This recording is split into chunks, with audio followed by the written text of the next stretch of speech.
America राष्ट्रपति Donald Trump को सर्वदा निज क्रेडिट नेबा निशा घारिछि। बुधवार से तांकर दाबी को दोहराइछन्ति। से भारत एवं पाकिस्तान मध्य संप्रति विवादर समाधान वाणिज्य माध्यम करिछन्ति। से दाबी करिछन्ति जे वाणिज्य आलोचना माध्यम रे दुई देश मध्य उत्तेजना ह्रास करिबारे से गुरुत्वपूर्ण भूमिका ग्रहण करिछन्ति। पूर्वरु से एही दाबी दोहराइथिले, हेले भारत पूर्वरु ट्रम्पकर एही दाबी को प्रत्याख्यान करि सारिछि। कहिछि जे जम्मू एवं काश्मीर सहित जड़ित जेकोसी समस्या भारत एवं पाकिस्तान मध्य द्विपाक्षिक भाव में समाधान कराजिबो।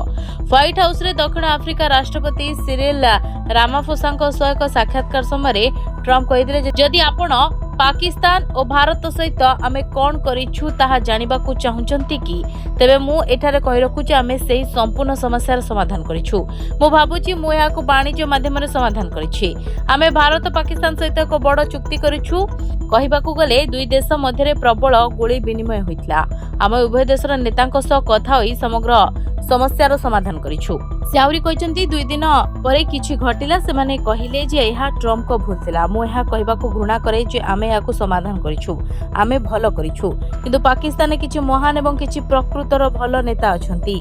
किंतु भारतर प्रधानमंत्री मोदी मोर बंधु, से जने महान व्यक्ति। ट्रम्प दाबी करिसंती जे तांको मध्यस्थता जोगु उभय देश युद्ध विरतिरु ग्रहण करिसंती।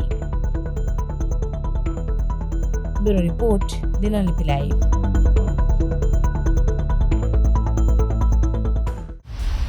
दिनलिपि लाइव को एबे ही लाइक शेयर सब्सक्राइब करंतु।